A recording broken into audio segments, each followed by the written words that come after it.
etong pinakamatindi.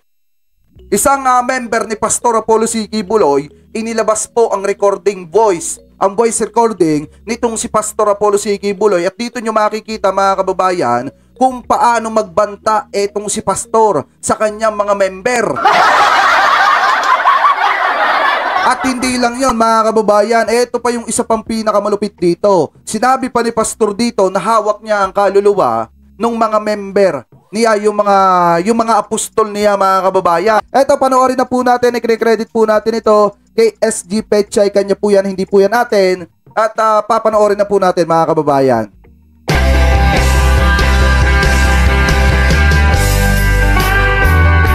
Ito, i-play ko uli, no? Itong recording na si Mang Kanor was again threatening the Mang Kanor. Panoorin niyo si Mang Kanor. Ay, panoorin niyo si Mang Kanor. Yung mga Mang Kanor dyan ha. Ito. Panoorin niyo si Mang Kanor. Panoorin niyo kung paano magbanta at manakot sa kanyang mga apostol. So ito, panoorin na po natin. People or any pastoral na lalabas. Kasi ganon ang ginagawa niya even now. Ano yung sabi mga kababayan? Wait lang, ibalik lang natin. Any pastoral na lumalabas? Ano yung lumalabas? Umaalis sa templo nitong si Quiboloy. Panoorin nga natin. Ganon ang ginagawa niya even now. After the last live stream nag-viral, they are threatening the victims. So kung ano man ang mangyayari kay BP at sa kanyang lawyer at sa iba pang involved ng case at sa mga kasamahan kong mga workers na nasa labas na yung iba hindi mapigilan, nagsasalita, pero yung iba hindi man nagsasalita but they are sympathizer to us. No? So ibig sabihin hindi lang po iisa yung gustong lumaban dito kay Pastor na mga naabuso di umano. Kasi eto mga kababayan, etong nagsasalitang ito ay si Ma'am Harlene Stone. Isa po sa mga dating member nitong si Pastor Apollo C. Quiboloy na hindi na nakatiis mga kababayan dahil nga sa ugali or sa matinding ugali nitong si Pastor. Alam nyo, nakakapagtaka nga doon sa mga vlogger ng kabila, bakit hindi nyo kaya gawa ng reaction etong sinasabi at yung voice recording na inilabas nitong si Ma'am Arlene Stone para matauhan naman kayo? Diba? Ito yun sa madalit salita, sabi ni Armadeo Olaes, tumiwalag. Ito yung tumiwalag. Mga kababayan, kasi hindi na nga kaya yung ginagawang hindi maganda nitong si Pastor. Ano po? So anyway, panoorin pa natin. Kung may isa sa kanila na masasaktan, wala pong ibang may kasalanan kundi itong demonyo na to. Hindi pala siya son of God, demonyo pala siya, devil. Diba sinasabi niya, I am the son of God, but you are not son of God. Isa pala siyang demonyo para dun sa mga dating member ni Pastor, mga kababayan. So anyway, pagpatuloy pa natin. Kaya let's hold them accountable, you guys. So gusto kong i-play itong voice recording again ni Mang Kanor na ni-record ng pastoral habang siya ay nagmi-meeting. Hindi niya alam, pero ginawa namin ng caption. So you guys, if you can visit our Facebook page, no, sa Justice Cry for Pastor Apollo Quiboloy's victims, yan po yung ating yan po yung ating Facebook page. We created that, all the victims, no, na nandito na lumalaban. Kami po ang nagmamanage sa Facebook page na yan. Kaya, please join us there kasi we need your support. And we are grateful for you guys for being there for us. So, gusto kong ulit to. I-play ulit to. Kasi Bisaya, so I am going to translate it into Tagalog or English, no? Okay. Para maintindihan ng lahat.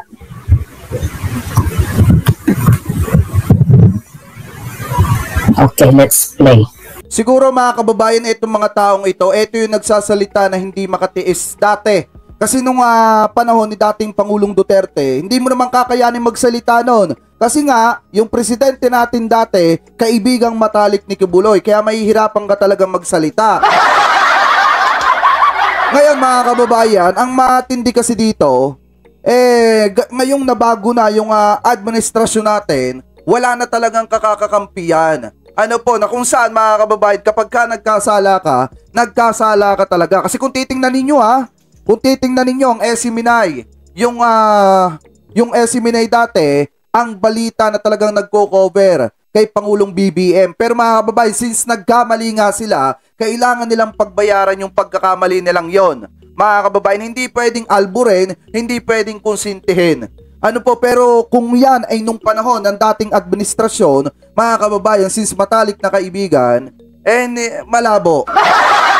Napakalabo na magbayad ng kasalanan niya mga yan. Ano po, so anyway, pagpatuloy pa natin. Ang magandang sa inyo, wala ka magandang niya. Ikaw, panik, na yung number 1 niya.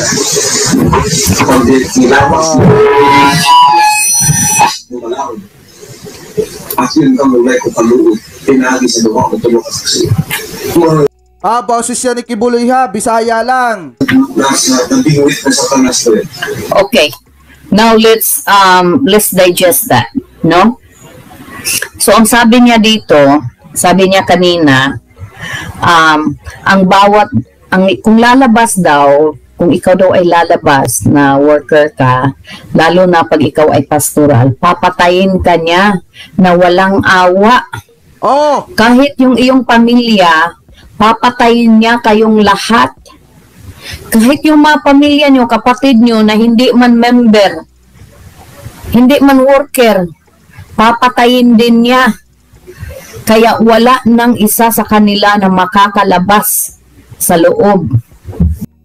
So kapag pastoral ka pala mga kababayan, talagang nanganganib pala yung buhay mo. Hindi lang yung buhay mo, kung hindi yung buhay pati ng pamilya mo. Ganun po katindi mga kababayan. Kasi boses talaga ni Pastor yan, Bisaya lang yung salita. Alam naman natin mga kababayan, yung salita nila talagang Bisaya.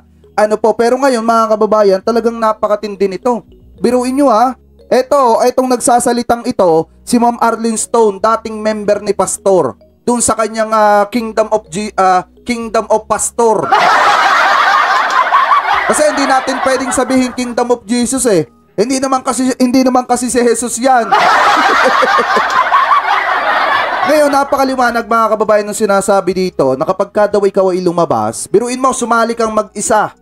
Naging pastoral ka mag-isa dyan. Walang kinalaman yung pamilya mo. Pero kapag ka lumabas ka, di umano, base dito sa recording mga kababayan, ng boses ni Kibuloy, kapag ka lumabas ka, damay pati pamilya mo. Uubusin yung lahi mo sa madalit salita. Ano po, ganyan po katindi si Pastor. Kaya nga pala, kung makikita ninyo, yung iba, kung sa normal na sumbungan ka lang magsusumbong, hindi mo kakayanin.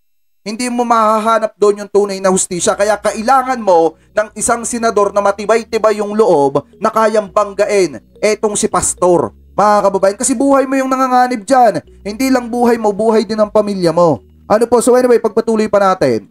Yan ang sabi niya. Ngayon, pagpatuloy natin. Grabe. Napakita sila sa inyo sa internet, malipayin sila. Pero napakita po man sila niya, malipayin sila. Dito sila malipayin. Kanto sila. Now, he was referring sa mga pastoral na lumabas na kung saan nagpo-post ng mga pictures sa social media that they look happy. So sabi ni Pacquiao, bakit daw sila nagpo-post na they look happy sa outside sa kanyang kingdom? It's because they are not happy. So tingnan nyo, jealousy. Siya yung nagsiselo sa mga pastoral na lumabas. Lalong-lalo na yung mga biktima niya, no? Mga ginagamit niya, yung mga ginahasa niya na lumabas at nagkaroon ng panibagong buhay, and they ended up having a good life. Nagkaroon ng family. galit na galit si Pacquiao. Oh, hindi daw sila masaya. Kaya so parang ang nangyayari dito mga kababayan, let's say halimbawa, sino ba yung nasa comment section natin? Eto si Nelly Tutam, isang pastoral, tapos umalis ka na, lumabas ka na dito sa kingdom ni Kibuloy, mga kababayan, at nagpo-post ka na masaya ka, kumakain ka sa labas, masaya ka kasi kasama mo na yung pamilya mo, masaya ka with your boyfriend, girlfriend, pwede ka palang ipatumba kasi nagsiselos etong si pastor. Dapat kailangan hindi ka maging masaya sa labas. Dapat ang kailangan mong gawin, maging masaya ka kay pastor. Ganyan po katindi. Biruin mo ha, son of God ka pero ang babaw ng pangunawa mo sa mga member mo. Diba? kaya yung mga pastoral daw na nasa loob, wag daw gumaya. Kasi kung akala daw nila na makakaiwas sila sa kanyang angel of death, nagkamali sila. Ngayon, pakinggan natin ulit. Grabe, no? Sabi doon, tapos na po sa inyo. Pabayaan mo po sila kanan. Sabi niya, akala nila tapos na ako sa kanila, pababayarin ko silang lahat. Ano pa? Naiutang sila sa ministry ako. Naiutang sila sa kingdom. Ayan, napakaliwanag sinasabi. May utang sila sa kingdom. Hindi pa ba yan si pastor? Because they owe something sa ministry daw niya. Lahat ng mga pastoral na lumabas, they owe something to the ministry of the disappointed son of the devil. Mang Kanor. Yun ang sabi niya. It will take 5 years, it will take 10 years. It does not matter. Sabi niya, sooner or later, they will face the consequences. They will all be dead. I will kill them all. Sabi niya. Biruin mo mga kababayan, ano? Ang tindi ni pastor. Sabi niya, siya yung tagapagligtas ng kanya mga members. Mga kababayan, siya yung daan papunta sa langit. Pero ang nangyari mga kababayan, yung ibang mga nagrereklamo laban sa kanya, hindi langit yung naramdaman. Impyerno mga kababayan. Biruin mo kung titingnan mo, napakalayo nung Pastor Apollo C. Kibuloy na nasa harap ng kamera. At napakalayo nung pastor na kapag wala ng camera at may private meeting na. Diba? So kung titingnan po natin mga kababayan, tingnan nyo mabuti.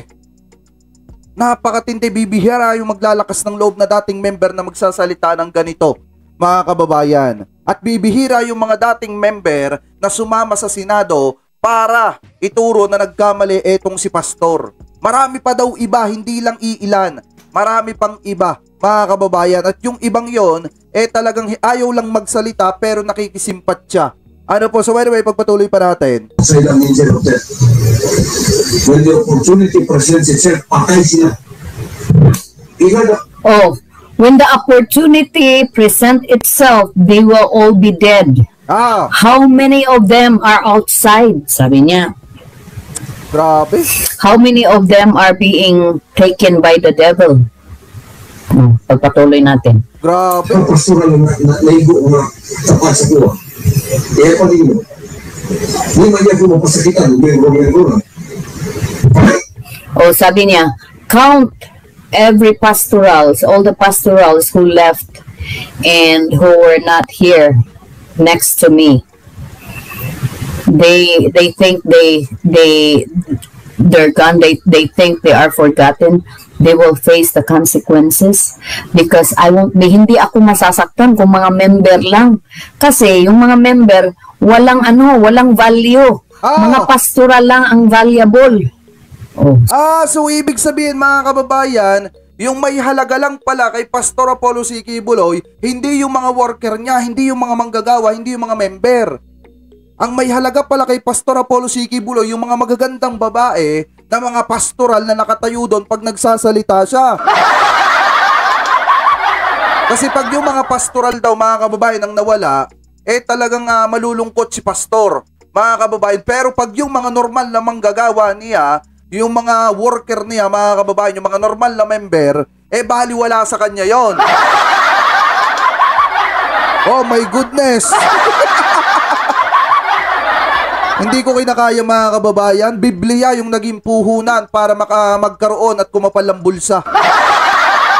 Hindi, yan yung komento ko dyan, mga kababayan. Kasi alam niyo yung tawag dyan, di ba nasa Biblia yan, may isang magpapanggap na puting tupa. Pero sa likod nun, mga kababayan, ay isang mabangis na hayop. Malalobong hayop. Eto kaya yung tinutukoy, mga kababayan, sa Biblia.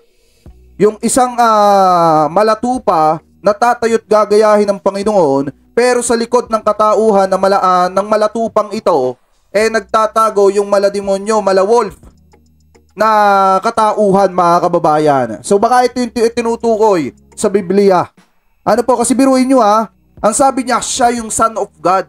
Ibig sabihin, tumatayo siya na parang isang Diyos, mga kababayan, anak ng Diyos. Pero sa likod nun, nagbabanta at nananakot na kapag ka umalis yung kanyang mga pastoral, mga kababayan, haharapin yung consequence ng pag-alis. Ibig sabihin nun, hindi lang yung pamilya yung ipapatumba maging etong umalis, mga kababayan. Ano po? So anyway, pagpatuloy pa natin. Sabi niya, hindi daw siya masasaktan kung mga member-member lang daw. Or ordinary worker. Mga pastoral doon siya nasasaktan. Kasi, yun yung kanyang mga mga asset when it comes to the darkness of the night. Ibig sabihin nun, mga asset. Ibig sabihin, yun yung kanyang mga nagagamit, mga kababayan, di umano. Malaki ang posibilidad, mga kababayan, na itong tinutukoy dito, yan yung mga naiibo nitong si Pastor, mga kababayan. At yung iba hindi na nakatiis at nagreklamo na kay Senator Risa Hontiveros. Kaya nga kung makikita ninyo, mga kababayan, yung naandi dito sa voice recording, mga kababayan, at yung ikinaso ng FBI laban sa kanya, ng US, ng ibang bansa laban sa kanya, halos iisa lang, mga kababayan. At yung inirereklamo sa kanya sa Senado, halos iisa lamang po, mga kababayan. Eto, boses niya to. Hindi niya pwedeng itanggi yan, mga kababayan. Yan yung sinasabi natin na voice scandal niya. Diba? So ipagpatuloy pa natin. Ganun yun. Kasi yung lalaki niya, nakik-sex ka na sa niya. Yatag mo na yung pagbuli ko sa niya. So, pag ikaw daw ay nakikipag-usap sa lalaki sa internet, tapos nagsasabi ka na I love you, binigay mo na daw yung sarili mo sa kanya, nakipag-sex ka na daw. Pati yung panghihimasukan mo!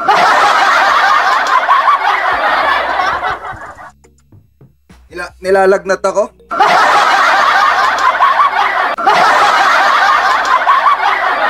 Isalt ang ulo ko?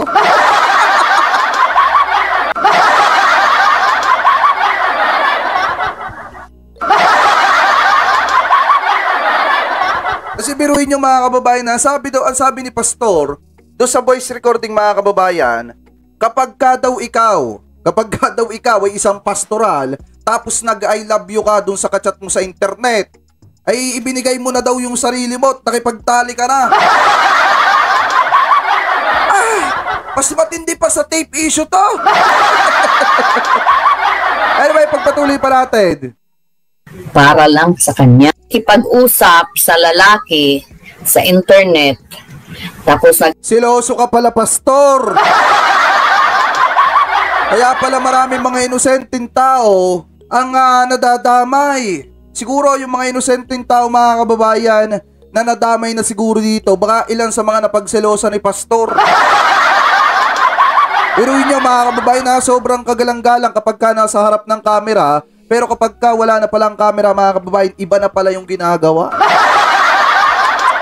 Mamayat mo, guys, mega love shoutout. Ma'am Raquel Sarito, mega love shoutout. Pagpatuloy pa natin. Nagsasabi ka na I love you, binigay mo na daw yung sarili mo sa kanya, nakipag-sex ka na daw. Sabi niya. Kaya, kasalanan. Yung mga hindi pa nakakapag-like dyan, saktuhin na natin 100 yung likes, mga kababayan. Pagpatuloy pa natin ito.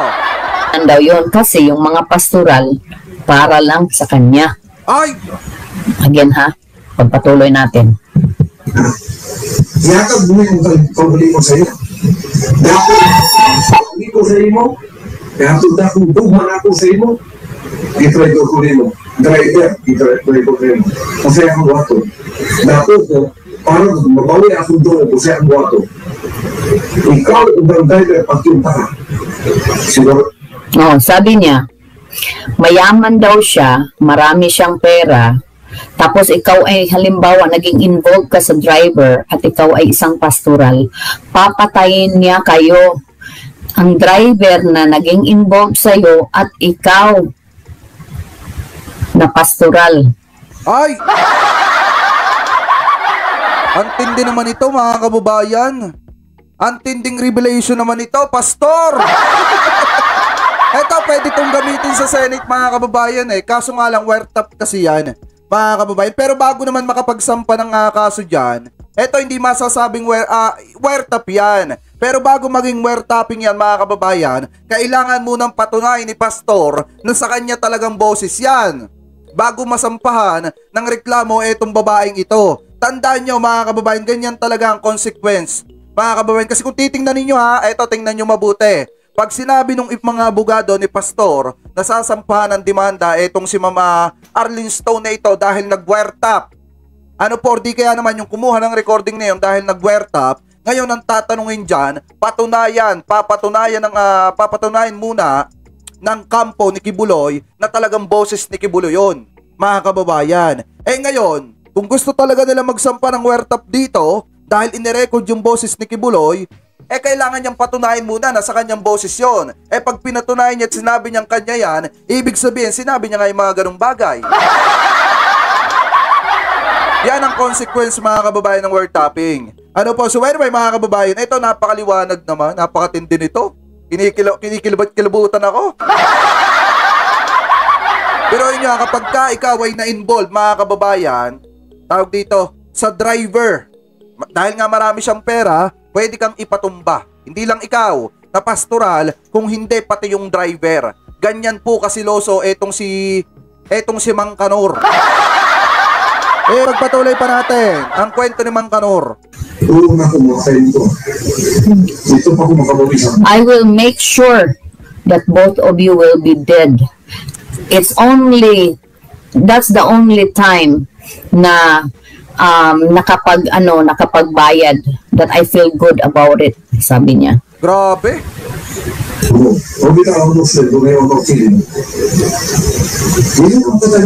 And he said that even the Muslim daw, they have honored killing. They even offer their woman to be a prostitute para daw pang stress reliever. Imagine yung woman pala kay Pacquiao is just a figure of sex. No, grabe. Oh, it's only a figure. It's not a human. So parang sinasabi dito, mga kababayan, grabe to. Pero inyo, sabi dito yun palang mga babae, pang stress reliever lamang po. Ibig sabihin, pang ano lang niya, pang gamit niya lang ba? Kumbaga, sa pakikipagtalik, mga kababayan, dun lang may halaga yung babae dito kay pastor, mga kababayan. At hindi niya ito tinitingnan bilang isang tao, kung hindi pang stress reliever, like prostitute. Antindi mo, pastor? Sobrang tindi mo. Diba, mga kababayan? So anyway, pagpatuloy pa natin. Ganun daw yun sa yung mga Muslim daw. Oh, imagine. Hindi mo mamamatay. Pwede pa po, pwede mo makalikod, kaya lang kayo gusto niyo makalikod. At saka hindi lang, mga kababayan, pati yung kultura ng Muslim, idinamay ni pastor dito. Ganyan po katindi itong si Pastor Apollo C. Kibuloy. Alam nyo, nakakakilabot tong ganitong pinagsasasabi ni pastor kasi hindi to salitain ng isang religious leader, mga kababayan. Hindi po ito gawain at salitain ng isang sinasabing son of God. Ngayon, naniniwala na ako, mga kababayan. Pasalamat nga Pasalamat ka, Pastor Apollo C. Kibuloy, nabagsak ang algorithm ko ngayon. Kung mataas ang algorithm ko ngayon, ay nako, viral to. naniniwala talaga ako dito mga kababayan na itong si Pastor kaya ayaw humarap sa Senado kasi malaki ang posibilidad mga kababayan na matanong sa kanya yung patungkol dito. Pag natanong siya at nagsinungaling siya mga kababayan at ipinarinig sa kanya yung mismong voice niya mga kababayan, wala na siyang kawala. Diba? So by the way, pagpatuloy pa natin. Sunod daw yung PA. He said, do you think you can turn your back from the ministry even if you want to? You cannot. Because even you join the NPA, the New People's Army, pagka nakapasok ka daw, hindi ka daw pwedeng lumabas doon na hindi ka mamamatay. Ganun din daw. Senator Robin Padilla, nasan ka? Senator Padilla, ito tingnan mo yung kalakaran ni Pastor Apollo C. Quiboloy katulad ng kalakaran ng mga komunista na kapag ka pumasok ka sa kanyang kingdom, hindi ka na pwedeng lumabas nang hindi ka mawawala ng buhay. Ngayon, Senator Robin Padilla, ito tatanungin kita. Yung sinasabi mong nakikipaglaban sa mga komunista, mas matindi pa pala sa komunista yung ginagawa. Hindi accusation yan. Mga kababayan, sinasabi ko lamang po yung naririnig natin. Ngayon, kung sinasabi ni Senator Robin Padilla na kaya niya dinidepensahan etong si Pastor Apollo C. Quiboloy at ayaw niya, ayaw niyang maitrato ng mali etong si Pastor at dahil nga bayani sa paningin niya mga kababayan at nagtanggol at naglingkod sa ating bayan dahil sa paglaban sa mga komunista, mas masahol pa pala yung ginagawa sa mga komunista. Son of God. No, son of communist. O kaya God of communist mga kababayan si Pastor Apollo C. Quiboloy. Kasi ang katuwiran niya, kung doon nga sa mga komunista, pag pumasok ka, hindi ka na pwede lumabas hanggat hindi ka binabawian ng buhay. Parang ganun dito. Ayun yung sinasabi mga kababayan. Pero anyway, pagpatuloy pa natin. Ang kanyang paglilingkod. Bisa ka beri ka lang, sun ka giti. Pagka nakalitsur ka sa kapila sa inahaw, di ka nagagawas. Pag igawas ka, mukulong ka, pagsin ka. Sunod mong mafia, sunod mong gobyerno sa Amerika. Pag ipasunod ka diya sa ilang CIA, ipasunod ka sa ilang FBI. Sabi niya, even the government daw in the US, once you enter sa CIA and FBI daw, pagka lumabas ka, papatayin ka daw. Hello, saan kaya niya galing yung fury na yan? Pati FBI mga kababayan, talagang pinapasama niya yung imahe. Kasi nga, bakit hindi niya pasasamain yon? Wanted siya doon mga kababayan at yung kanyang pangalan nakalagay sa red notice. Diba? Ay, Ma'am Chris Angel, mega love shoutout po Napakaliwanag mga kababayan dyan. Napakatindi ng pag-uugali nitong si Pastor. Napakalupit.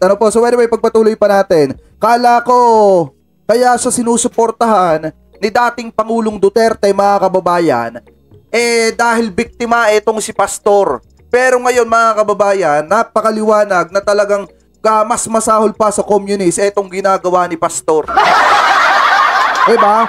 Sabi ni Ma'am Susan Gatos, mahirap talaga, may utang na loob. Kaya hindi niya mahatulan. Kaya nga po eto sana Senator Robin Padilla, maging makabayan ka pa rin. Sana tingnan mo, sana napapanood mo itong video ito at i-realize mo kung bakit ka naandyan dyan sa posisyon mo.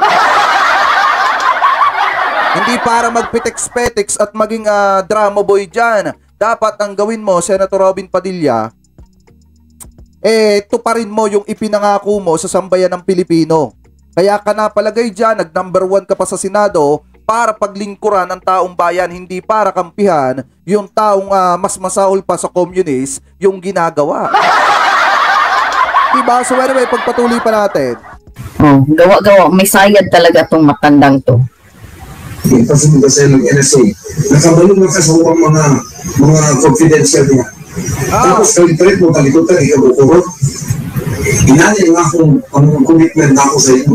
Wala na yung Sabi niya, kasi daw pag alam niyo na ang mga confidential sa loob ng organization, kahit sa kanyang ministry daw, alam niyo ang confidential na mga bagay, hindi.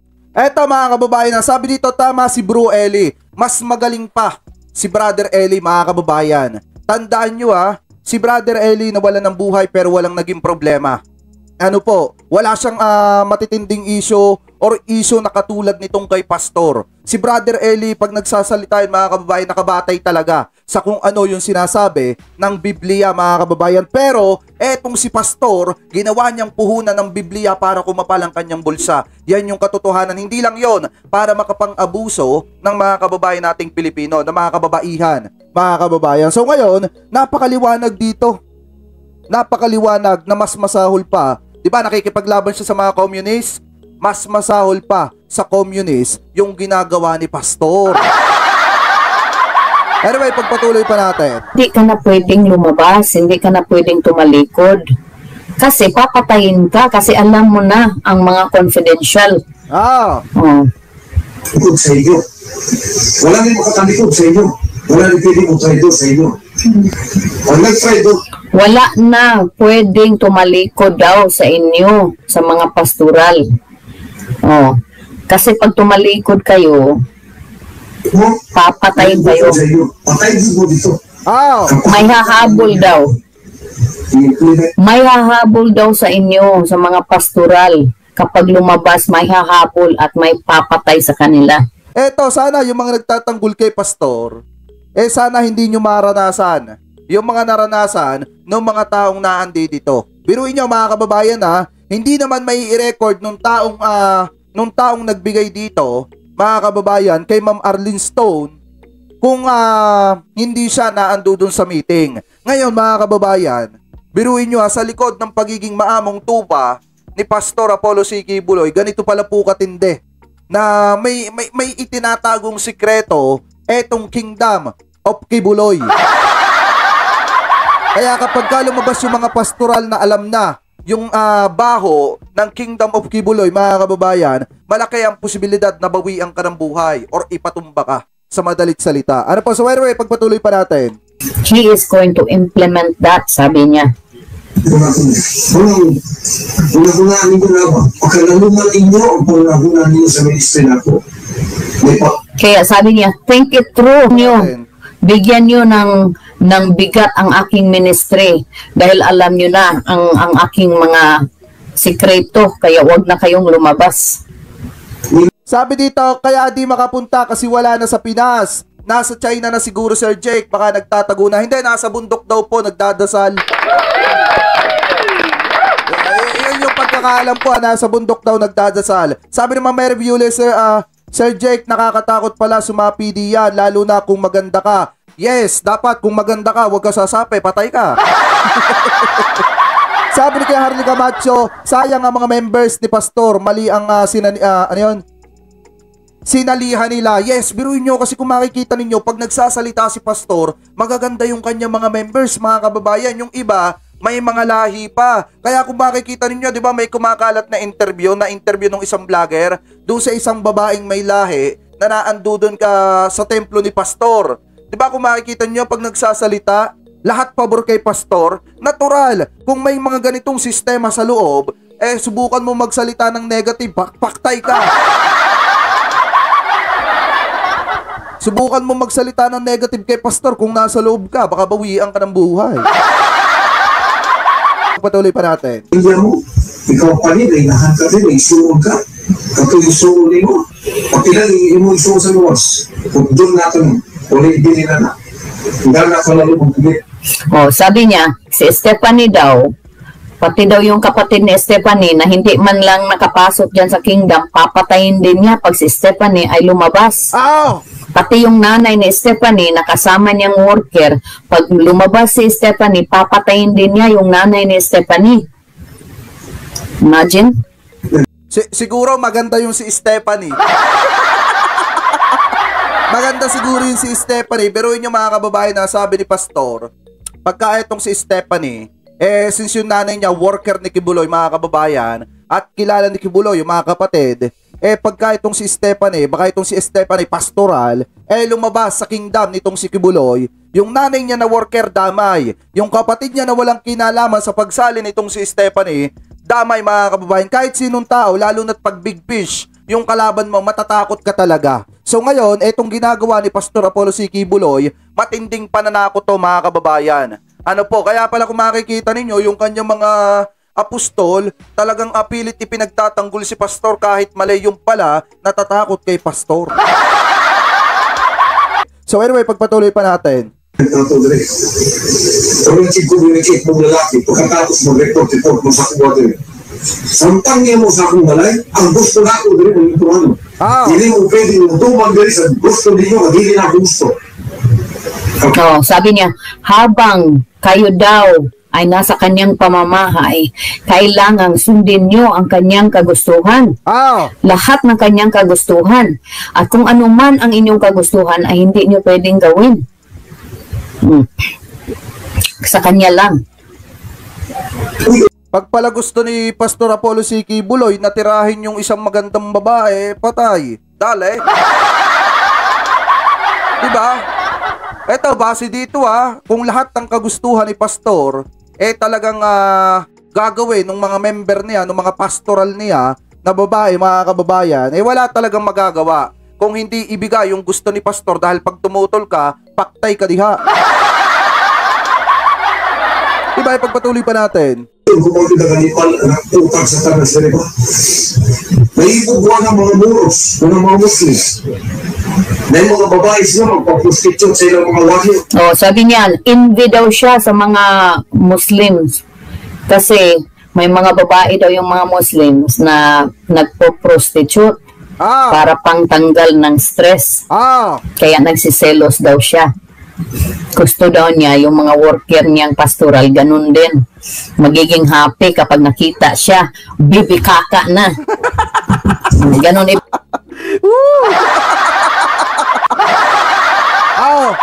Nandiyan pa ba si Beth, yung basher natin, Ma'am Beth? Ay, Ma'am Beth, nandito daw pa ba si Ma'am Beth? Ay, nandiyan pa si Ma'am Beth? Ay, tingnan nyo nga sa comment section natin kung nandiyan pa si Ma'am Beth.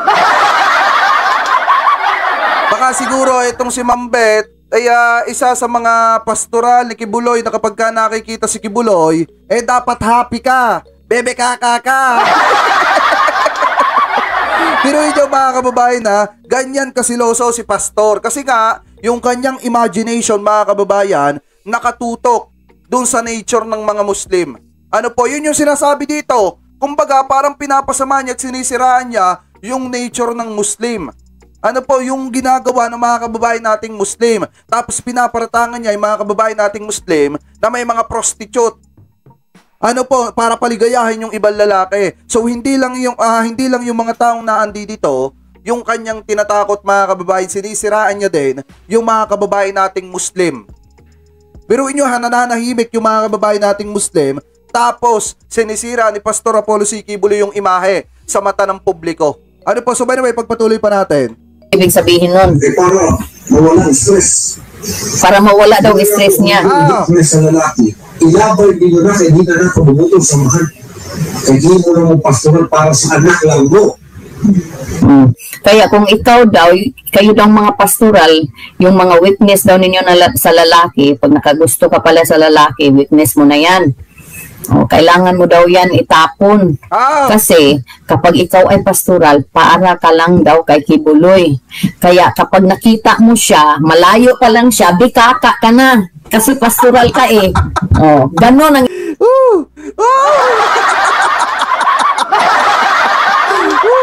Ay, Pastor!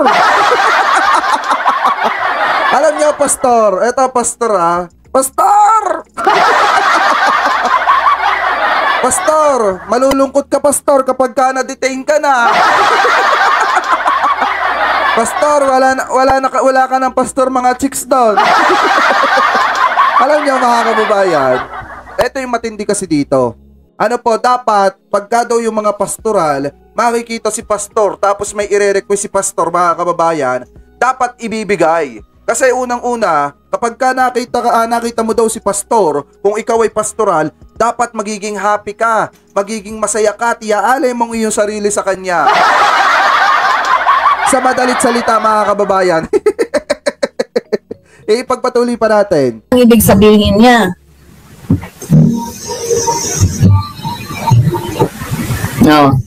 Ganun yun guys. Gusto kong i-play yan paulit-ulit kasi that is real.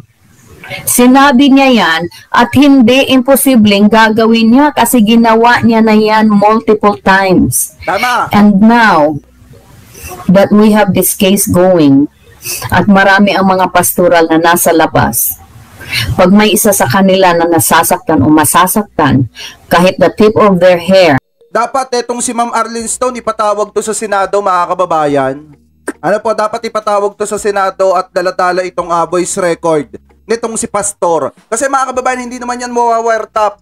Ano po, kaya lang yan mawawirtap kung mapapatunayan na boses talaga ni Pastor yan. Pero kung pagbabasihan natin, yung salita kasi mga kababayan, yung mismong boses ni Pastor, yan na yan kasi yan, mga kababayan. Ano po, pero anyway, sana maimbitahan sa Senado etong si Mama Arlene Stone at makapagsalita siya sa Senado against dito kay Pastor. Another witness, mga kababayan, na talagang nangaabuso etong si Pastor Apollo C. Quiboloy. Biruin nyo kung gaano katindi etong patakaran ni Pastor. Patakaran po ito, mga kababayan, ng mga komunista. Hindi po patakaran to ng isang tao lamang na talagang naglilingkod ng buong buo sa Panginoon.